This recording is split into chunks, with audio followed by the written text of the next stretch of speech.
Hey, sorry for the barking. So this is going to be two videos. So the first one is the ending with the secret ending, and then the second one after it, straight after it, will just be the one where I sacrificed myself. I couldn't get the Arilu sacrificing herself because of too many bugs with bats.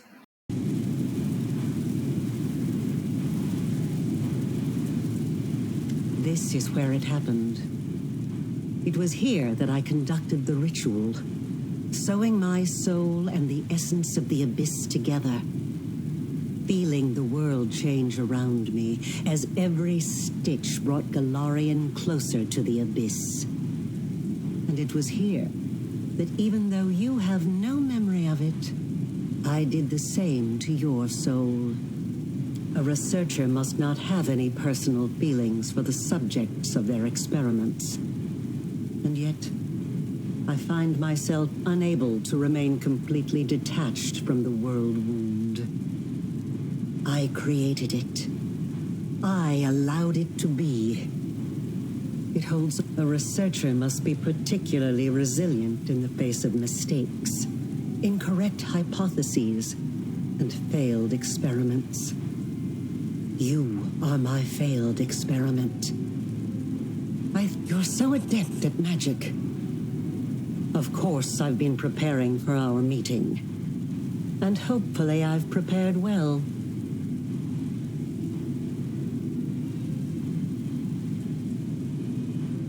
Yeah, I just need to see what kind of conversation I should have with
When I poured what was left of my son's soul into your soul, I was expecting it to bring him back. They say death and the judgment of Pharasma purges the soul of everything it once was in life. But this cannot be true. I have researched this subject meticulously and have collected enough evidence to prove that supernatural beings born from mortal souls can recall their past. Sometimes partially, sometimes fully.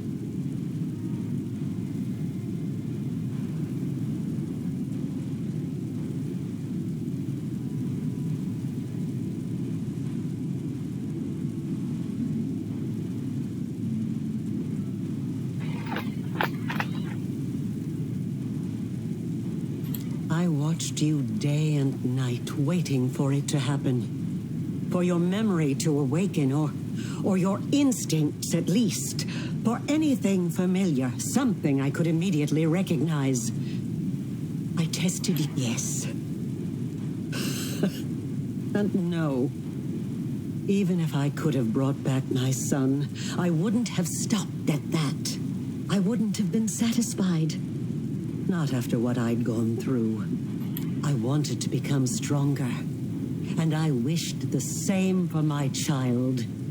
I didn't want to be afraid of anything. It wasn't the dogs of Threshold, or even Sarkoris itself, that threatened us. It was the laws of a world governed by death, weakness, and separation. That is why I needed the power of the Nehindrian crystals. I did not wish to merely stave off the agony of the wound. I wanted to tear my son from the grasp of everything that makes us weak and mortal.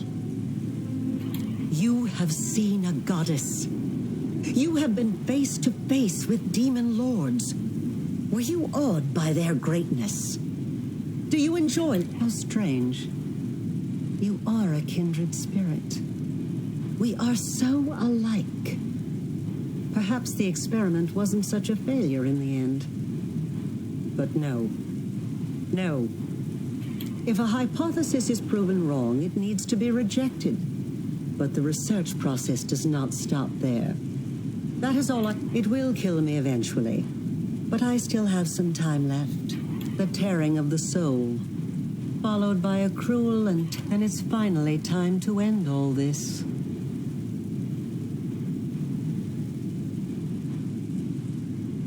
Asking me to stop is like death is not the end. I have spent 100 years, I promise.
Zap you.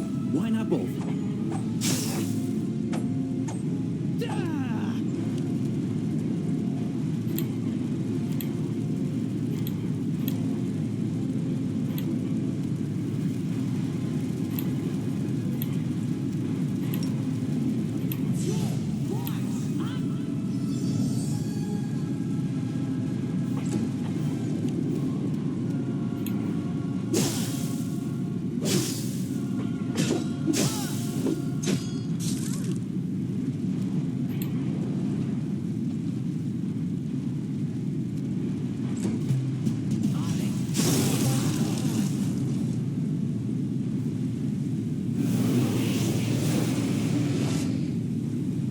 Never thought that I would be responsible for the creation of my most powerful enemy.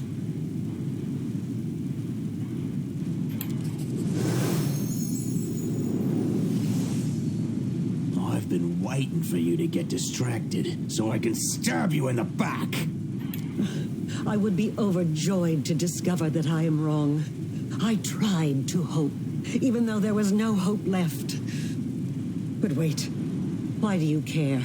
Why are you trying a connection? A spiritual kit? But what makes you think I will listen to your arguments? I have gone too far to turn back. I must walk the path. Says you. You think I'm wrong about you? Why? We are not talking about numbers, equations. Yes, I remember. I wanted to check, to see for certain if it would awaken your instincts. I was so full of hope that day. That's enough. I can see now. It was naive of me to think I could just revive my son the way he was. I have wandered in the dark for so long, but now I finally see clearly.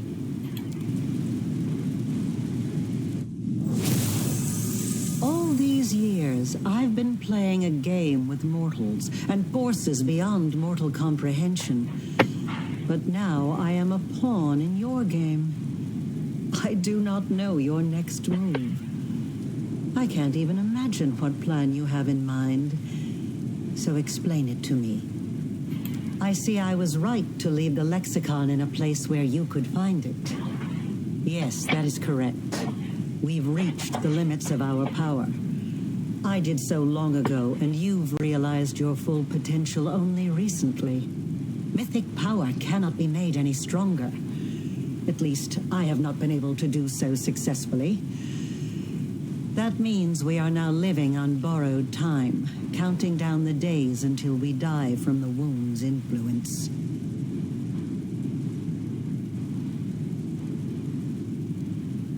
No, I have not. I haven't had the chance. It was in Canobris that I had my first chance to test the improved version of the Midnight Bolts against the Demon Lord Discari. The crystal dagger you found in Canobris was the first Nahindrian crystal that was procured in such a fashion.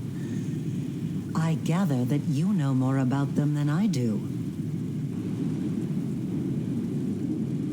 Yes, I am sure that is the case. I have evidence from my experiments. The wound affects the material plane, poisoning it with the corruption of the abyss. But it also affects the abyss, bringing in a small amount of order and harmony from the material plane. The only reason it is not as apparent in the abyss is the presence of the demon lords. They hold near... Yes, indeed. The Sword of Valor was Iomede's banner before she passed the test of the Starstone and ascended to heaven. I've never studied the Sword of Valor. Perhaps I should have. It is a truly fascinating artifact, and the way it interacts with you is incredible. Could it have picked up the early signs of your nascent divinity? I do not know. It's unpredictable and dangerous, but all bold plans carry risk. What you propose might work.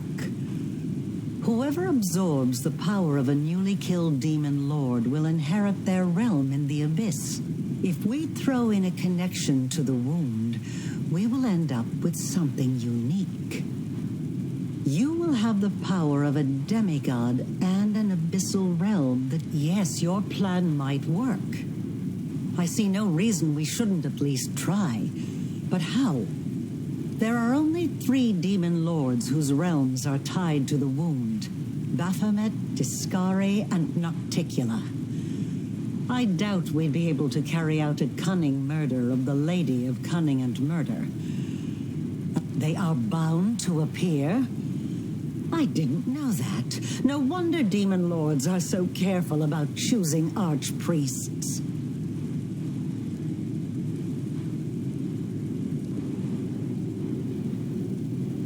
Correct.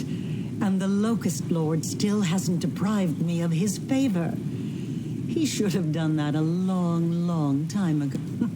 Yes, it is true. Baphomet outsmarted himself when he granted me power and patronage behind Discari's back. And I could summon them. No, it's still too much of a risk. The world wound is more than a rift. It has a life of its own. To accomplish the plan you have conceived, we would need to channel an immense current of power through it, all the way to the realms of the demon lords. It would be 100 times more difficult than simply closing the wound. It's remarkable that the worshippers of Pelura were able to discern this. Yes, you are correct. I can't run the full calculations right now, but I think you're right. This is the day when the wound is most malleable. We could shape it as easily as a master potter molds soft clay. I have one final question for you. Do you have a new Nahindrian crystal in your possession? Without one, this whole plan is doomed. Unless, of course, you happen to have a midnight bolt. If so, we can procure a crystal right now. Then let us begin. I do love Discari, Lord of the Locust Host. Aurilu Vorlesh calls to you, as I once called before from within these very walls. I am the first of your servants, and I summon you. Come, Baphomet, Lord of beasts and labyrinths, heed the voice of Aurilu the Witch. You accepted me into the ranks of your servants, and I summon you now as the first among them. Come, come, come, come.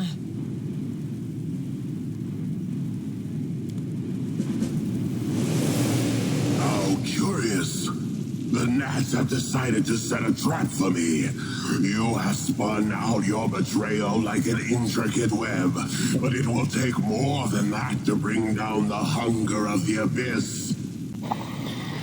The only thing I do not like, and that's irked me this whole thing, is that I cannot save.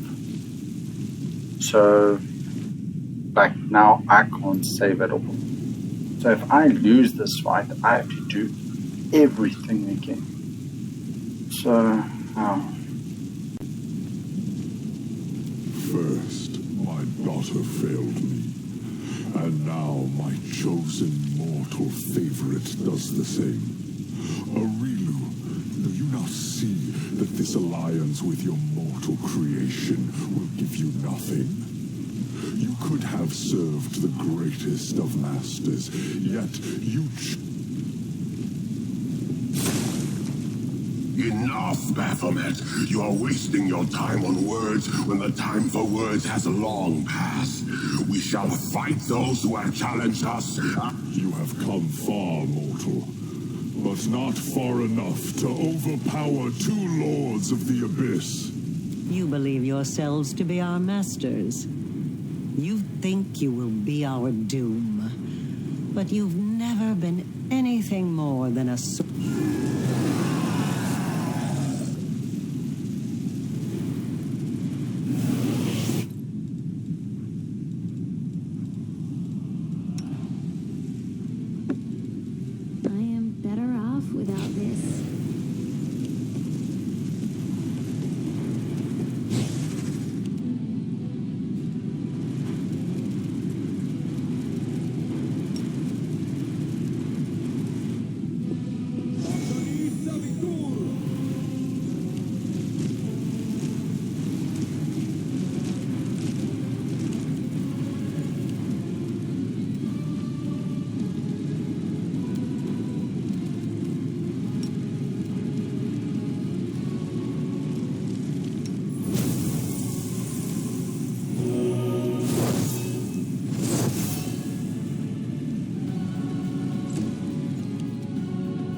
Prepare yourself.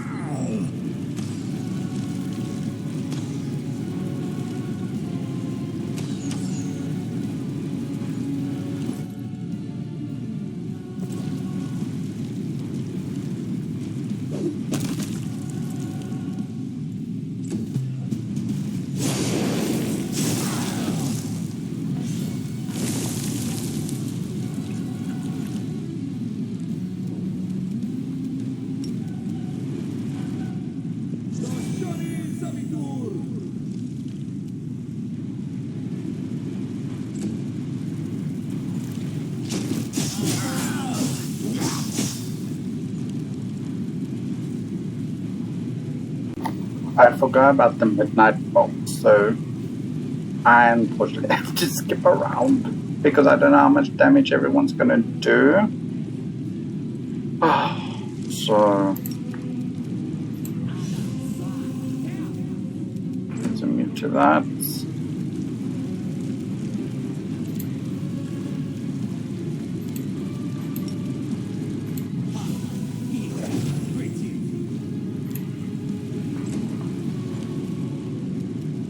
Okay.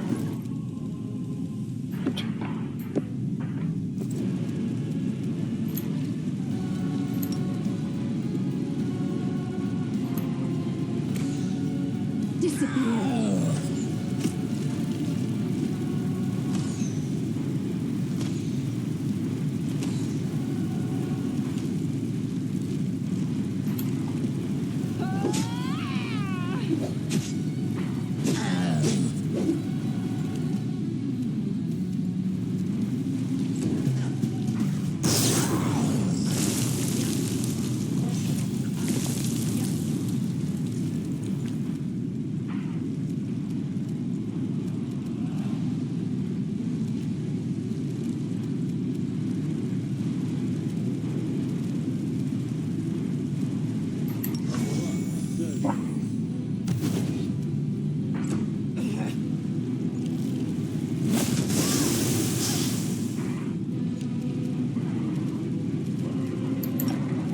I seriously thought this fight would be harder.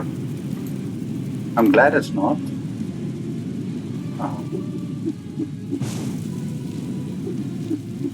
I just hope no bugs happen now.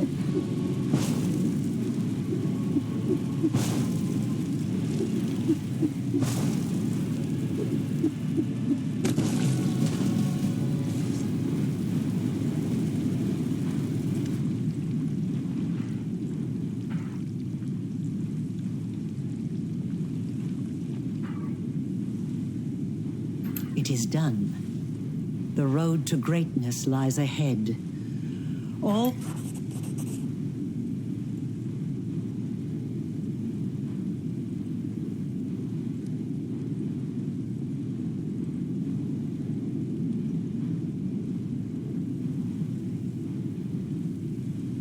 I can only guess.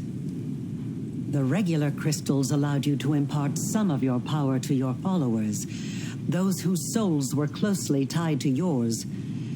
It is likely that an improved crystal would let you endow your companion. Yes, let it be so. Venture into eternity, child, and I'll gladly live out my time watching your ascension.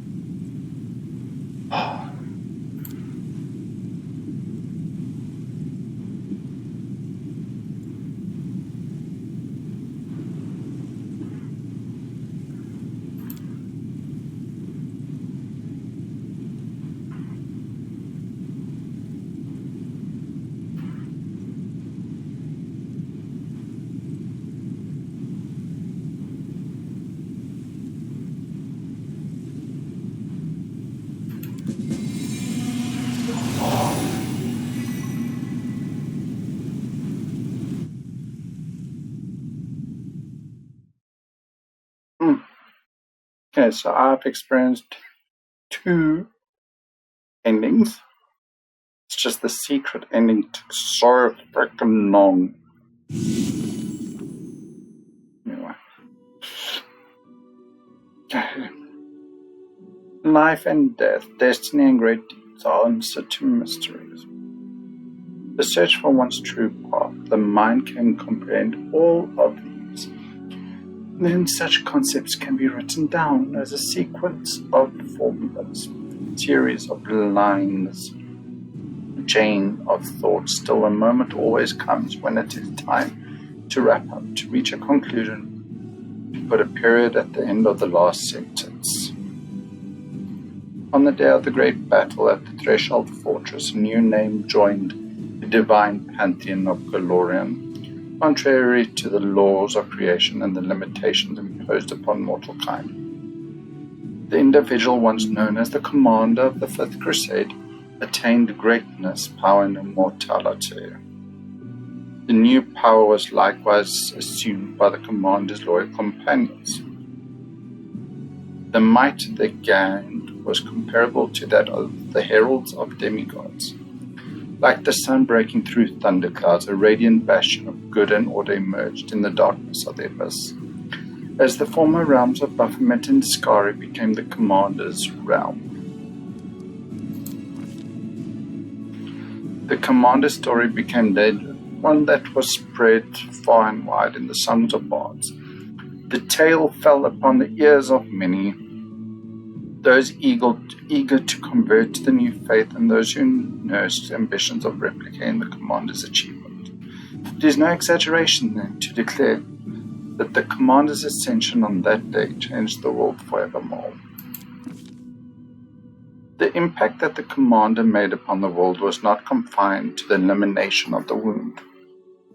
Across all of Golorian, thousands of hearts were now aglow with the light of compassion. Songs and legends about the commander spread across nations and cities, giving hope to the despondent, urging people to help each other in times of need. The holy wardens preserved their brotherhood, who would often launch raids against cultists and demons who still skulked about the land. Despite all of Kater's efforts, word that he was alive quickly spread among the Sakarian refugees. It eventually reached the ears of his wife. She had grown old but lived still, and one day they met again under the same tree, after having spent almost 100 years apart. Eliandra, who had given almost her entire life over to duty, devoted herself to the revival of the former lands of Chorus. Temple Pelura and other Sakarian deities opened their doors once more, and the priests were eager to help heal the wounds of the people and the land. As the leader of the Crusaders, the commander won their loyalty and obedience. Even in the Crusade's darkest hour, the commander found ways to restore the army's supply lines. His military acumen was beyond question. Under his leadership, the divided, poorly trained Crusader forces were reforged into an invincible army. Not rarely. They sucked in battle. Due to the success of the commander's diplomatic strategy, by the end of the war, Mendev's true political center was Dresden, not Sion. After gaining the support of foreign rulers and finding allies in the capital, Dresden became the shining example of the new Mendev, one that was nurtured by the commander's ideas. The significance and accomplishments of the Crusade were so great that even a century after the end of the war, Dresden retained its prominence on the map of Aveston. Commander's diplomatic, military, and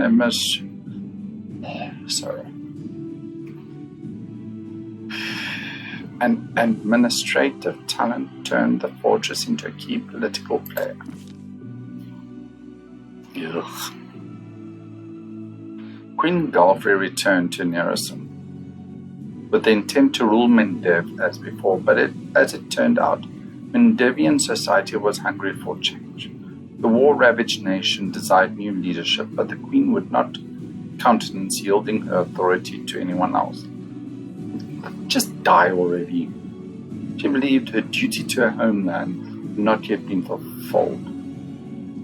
as she learnt nothing. Upon the return to Canobras, Ramin did all he could to heal the wounds left by the war. The city saw an influx of pilgrims who wanted to be close to the glory of the Crusaders. Alas, those pilgrims were followed by spies, criminals, and cultists. Eagle Watch was barely able to keep up with the cloak and dagger war that broke out in the city's underground. The ward stones from the chain that once guarded the borders of Mendeb were carefully disassembled one by one. The angels that had been trapped inside returned to heaven to heal their wounded spirits and prepare for new battles against evil. The Lady in Shadow found a way to benefit from the situation. By magnanimously accepting the warriors from the destroyed armies of Baphomet and Discari, she significantly bolstered the might of the Midnight Owls. Few realized that the commander had effectively foiled Nocticula's plans with his decision to keep the passage between the Abyss and Galorian open. The Lady in Shadow began preparing her defenses in secret. She knew that sooner or later, invaders would appear in her realm, and it mattered not whether they would be demons or mortals. That changed. Sorry, I'm thinking of when I sacrificed myself. Totally different stories. Baphomet was too cunning for his own good and died his final death. Rumors say that upon hearing of Baphomet's demise, Asmodeus permitted himself a satisfied chuckle that shook the halls of hell. The demon Lord Discari died his final death, and his cult perished with him. His followers and demonic minions entered the service of Discari's sire, Pazuzu. Whether Pazuzu terrifying rage stemmed from his offspring's demise or from his failure, none can tell. The commander's escapades in Alushinyara left a lasting impression on his denizens.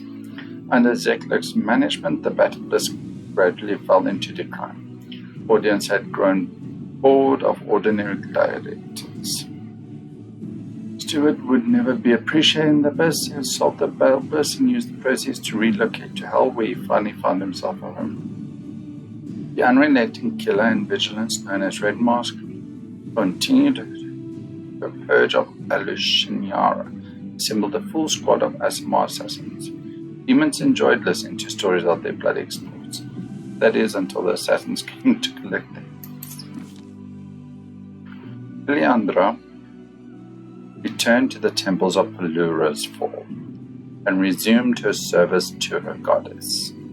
Pilgrims began to arrive both to worship the goddess and honor the memory of the fallen defenders who had held the line in obscurity for over a century. Many of those pilgrims remained at the temple and helped to restore it and purge the surrounding lands of the undead.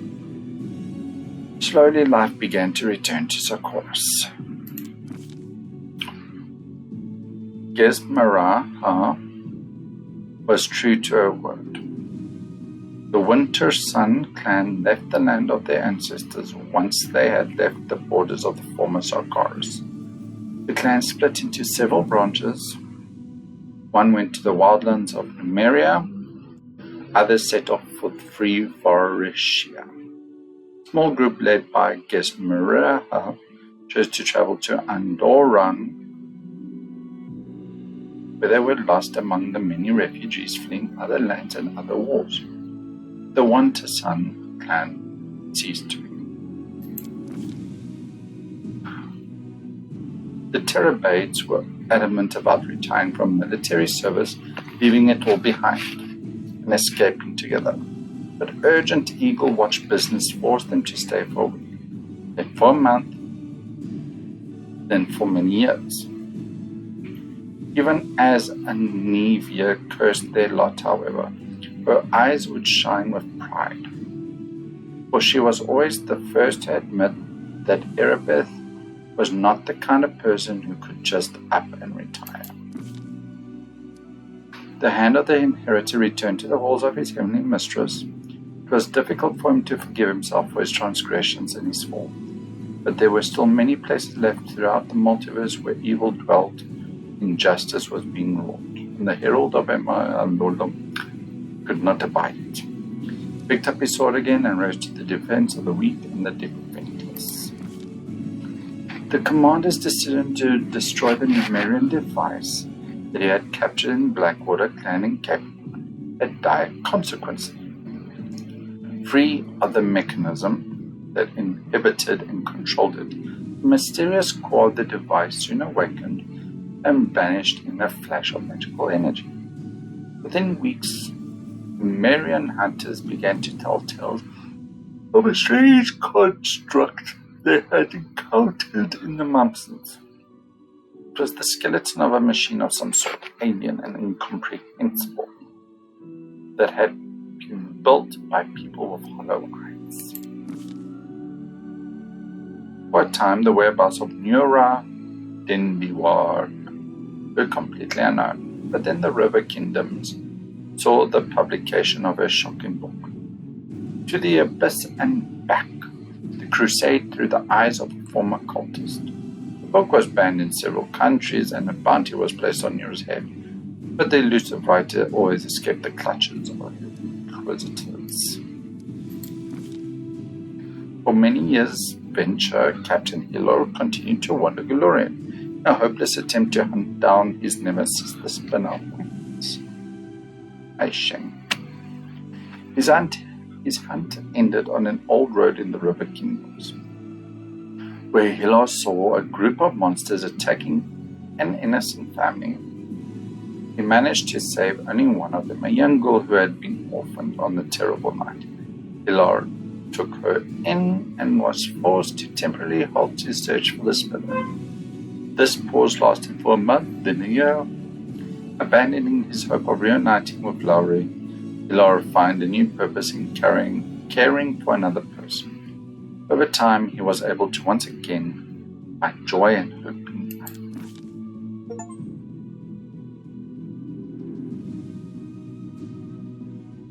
Having rediscovered his own story, the storyteller renounced his fragile body to ascend to Barasma's palace and become her usher. From that day onward, he took great care of the stories of all the souls that arrived at the court of Lady of Graves. There in the halls of the Lady of the Graves, the storyteller met the one who had been waiting for him. Kinney, thief of secrets, Arish Shagal's prisoner, old friend and well-meaning traitor, and never was their reunion most treasured.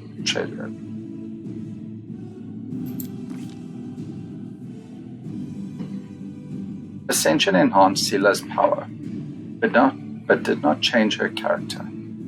The irrepressible warrior is frequently seen in the company of good gods, from Caden, Kalian to Caldera, Zuzaristan. Rumor has it that Iomade herself often honors her with heart-to-heart conversations and joint training sessions. The goddess enjoys reminiscing about her mortal days. Most importantly, Sila never stops thinking or caring about the common folk in need of help, not for a moment. Milan's ascension left him perplexed. He had intended to die in the war against the demons. I don't know why I found that funny. But instead he was suddenly granted him to imagine that you want suicide. You're thinking of suicide the whole time because you don't have long to live and your life just sucks. And then you're granted immortality. And he had no idea what to do with it. After getting some advice from the commander, he made a to-do list.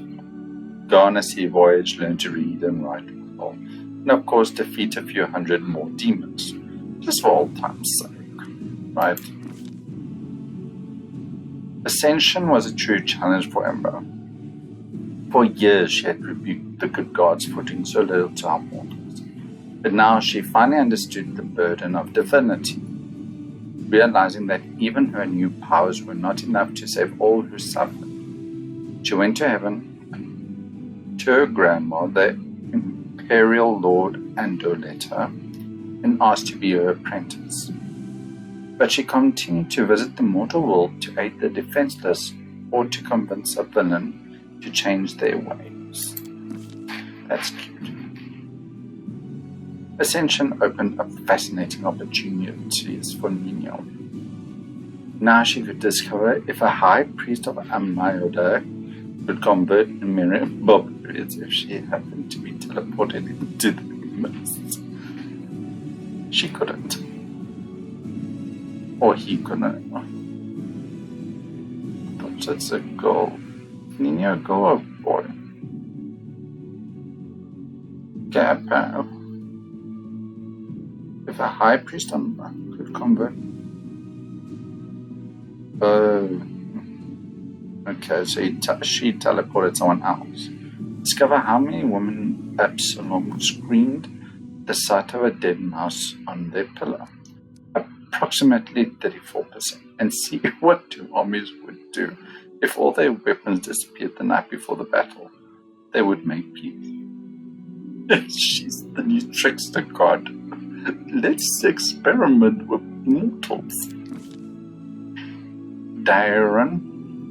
Arende, who had always despised piety in all forms, suddenly became an object of worship himself. Among followers of the rapidly growing Church of the Commander, the Count was the most popular associate of the new deity.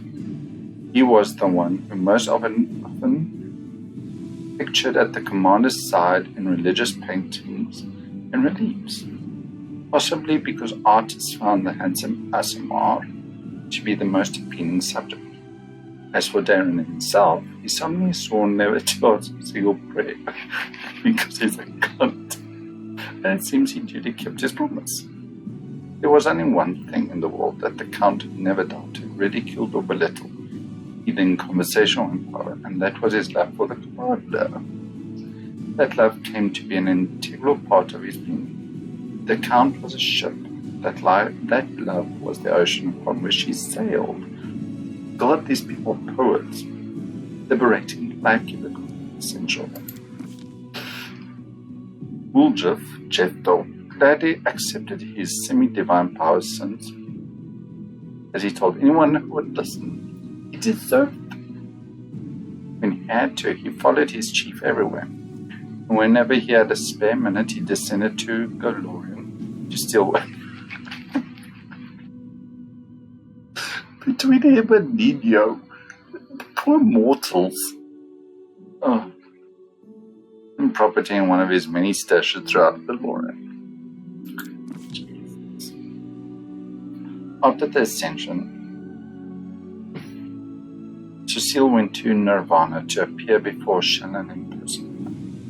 But he did not stay long. Just as when he was a mere mortal, the servant of the goddess of beauty could not enjoy the peace of her fragrant gardens when blood was still being spilled everywhere. The soldier's angel, as was his new moniker, would eagerly answer prayers and appear on the battlefield to heal the wounded or carry them to safety away from the front lines. Many warriors wore medallions engraved with his image for good luck. Acquiring incredible power did not change Regal Derrind in any way. He had already been working to a 500-year plan for the fight against chaos and smoothly switched to devising a plan to definitively solve the problem of the Biz. Even devils respected his assiduousness. Regal in turn found the discipline in the ranks of hell to be somewhat lacking. On getting semi-divine powers, Greyboar lost interest in the Saturn craft. There were too few opponents worthy of his skill. He became the patron of mortals who respected and honored the law of the streets. A cult known as the Backstreet Wardens formed under his patronage and consisted of thieves, bandits, murderers, and other dregs of society. But they all shared an understanding, a code. On occasion, Greyboy himself enjoyed a nighttime stroll through the city in the guise of an ordinary mortal, just to remind the lowlifes that reputation carries more weight than coin. Okay. For the longest time, the ascended succubus could not bring herself to set foot in Elysium. She felt as though she would defile it with her presence. Urushalai mustered the courage to appear before Desna only after the goddess sent her a prophetic dream. No one knows what the former demon discussed with the goddess, but after that meeting, Urushalai would often descend to the material plane, where, as an unseen angel, she would keep watch over mortals, helping those who had gone astray to find redemption.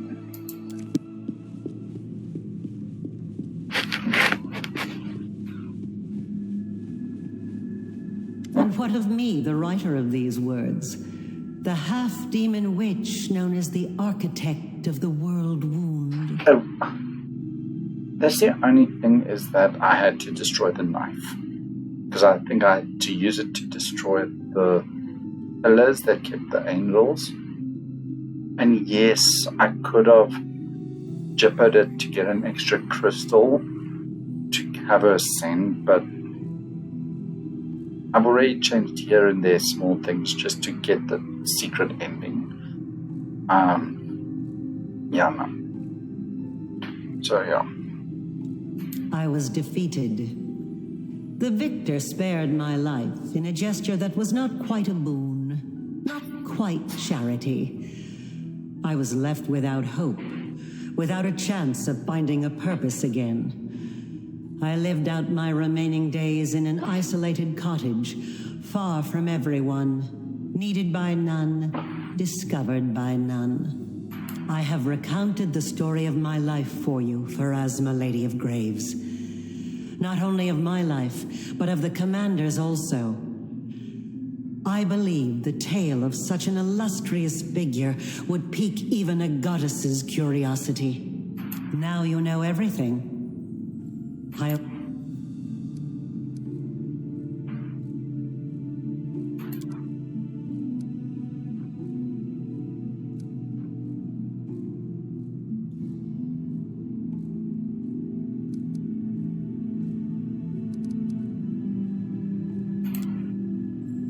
The laws of the universe have existed for millennia.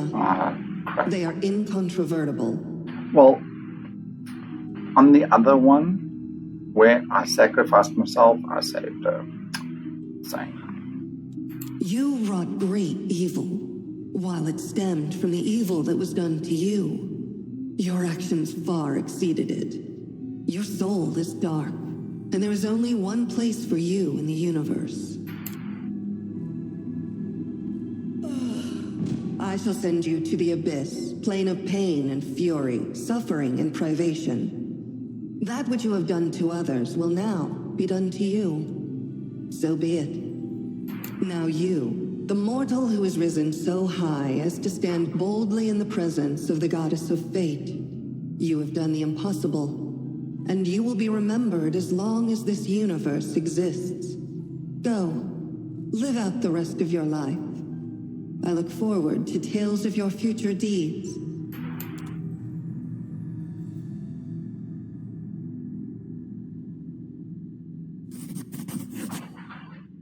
Ta-da!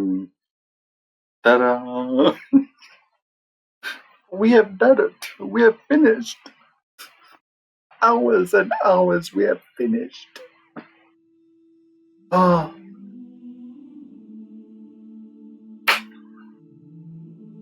So I'm just going to do next a summary of what I think of the game. And then it's going to be the next game, either Divinity 2 or Celesta. Can't believe I'm finally done with this game. Finally. Because my computer can't do more than one game. Or my laptop. Doing all this on a laptop. Yeah, like and subscribe. Thank you.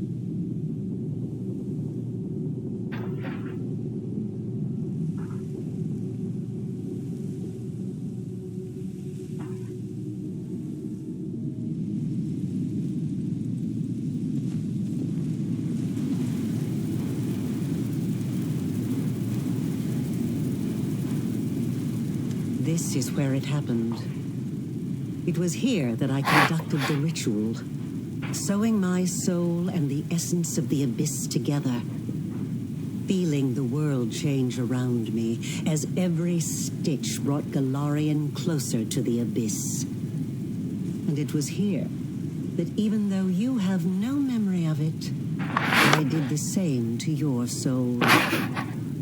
A researcher must not have any personal feelings for the subjects of their experiments. And yet, I find myself unable to remain completely detached from the world wound. I created it. I allowed it to... A researcher must be particularly resilient in the face of mistakes, incorrect hypotheses, and failed experiments. You're so adept at magic. Of course, I've been preparing for our meeting. And hopefully I've prepared well. Yes. And no. Even if I could have brought back my son, I wouldn't have stopped at that. I wouldn't have been satisfied. Not after what I'd gone through. I wanted to become stronger. And I wished the same for my child. I didn't want to be afraid of anything. It wasn't the dogs of Threshold, or even... You have seen a goddess. You have been face to face with demon lords. Were you awed by their greatness? Do you enjoy living in a world where your entire life cycle has been predetermined? Where everything, from your birth to... I also want to make the world a better place. But not for everyone. Only for the one When I poured what was left of my son's soul into your soul, I was expecting it to bring him back. They say death and the judgment of Pharasma purges the soul of everything it once was in life. But this cannot be true. I have researched this subject meticulously and have collected enough evidence to prove that supernatural beings born from mortal souls can recall their past. I watched you day and night waiting for it to happen. For your memory to awaken, or your instincts at least. If a hypothesis is proven wrong, it needs to be rejected. But the research process does not stop there. That is all I can tell you right now. It will kill me eventually. But I still have some time left. Years, or decades perhaps. But it doesn't matter. One of us with the tearing of the soul, followed by a...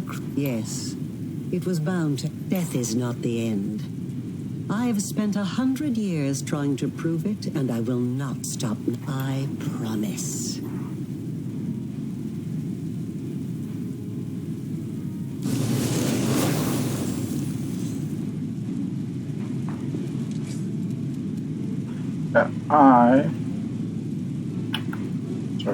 Just want to add one more. This say I'm supposed to fight the Scary in Baphomet, but we'll see. For in case, I need to just be prepared.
I will resist.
Prepare yourself.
I never thought that I would be responsible for the creation of my most powerful enemy.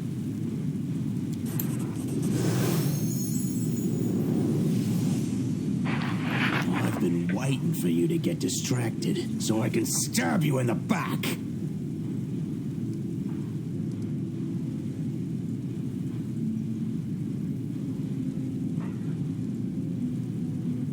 How very perceptive. But you didn't think I would make it easy, did you? I won't let you win. You need me alive. You want to use me to close the wound, but I can destroy myself before you have a chance. Never. My lady, I will fight for you! I'm not going to flee for my life. You need me to seal the wound, don't you? You think you've won? No. We have both lost.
This will leave a bruise.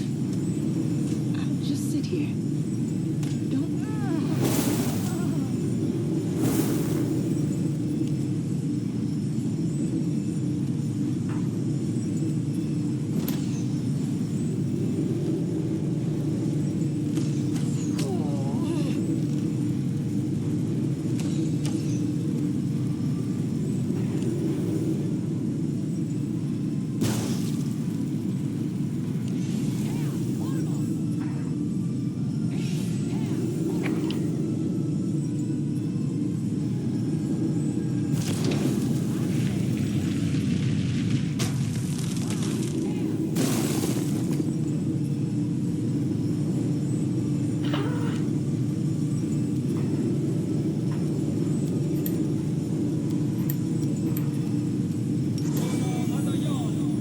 Don't ask me what I'm doing because I don't know. I'm just saying, I don't know.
Okay. Maybe with the diplomacy, her diplomacy or whatever, if you got it right, she does it herself or something.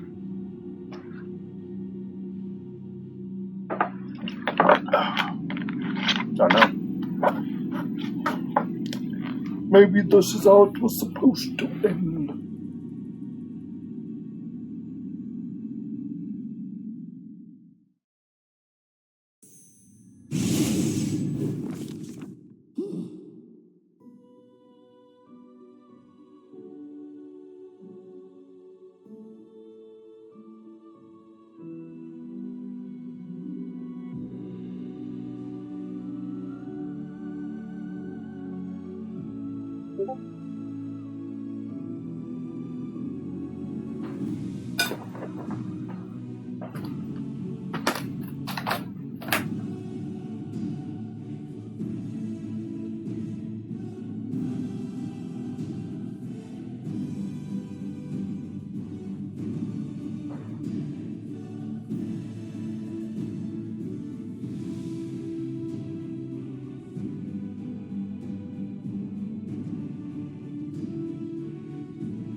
There's a lot.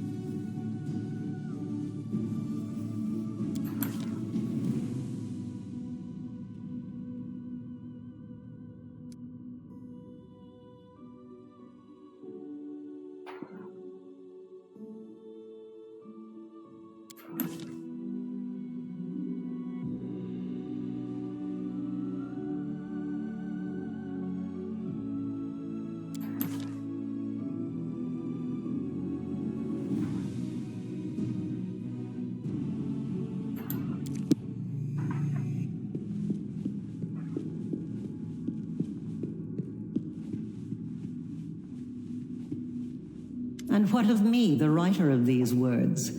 The half-demon witch known as the architect of the world wound. I was defeated and fell at the hand of the one I had tried to transform. My experiment ended in failure, and my life ended. I have recounted the story of my life for you, Pharasma, Lady of Graves. Not only of my life, but of the commander's also.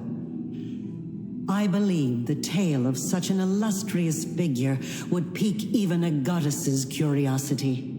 Now you know everything.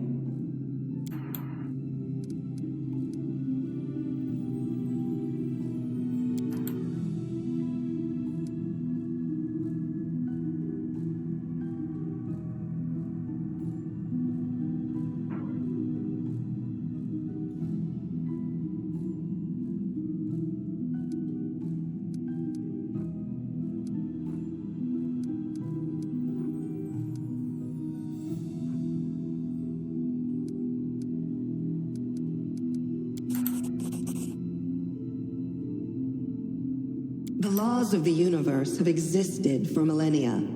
They are incontrovertible, but even they allow the decider of fate some degree of influence. You wrought great evil, while it stemmed from the evil that was done to you. Your actions far exceeded it. Your soul is dark, and there is only one place for you in the universe. And yet, the one whom you harmed most of all now appeals to me on your behalf.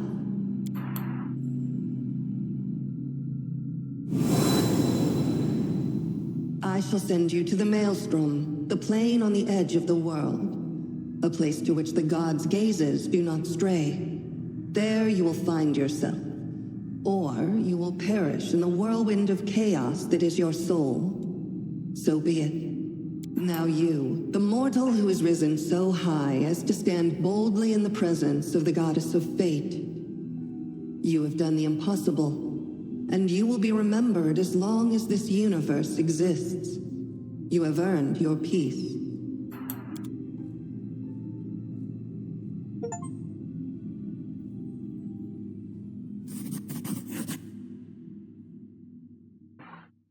Okay. Let's see what would happen if I get the diplomacy.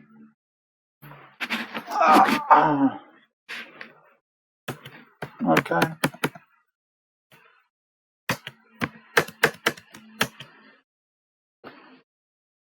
Is it now stuck?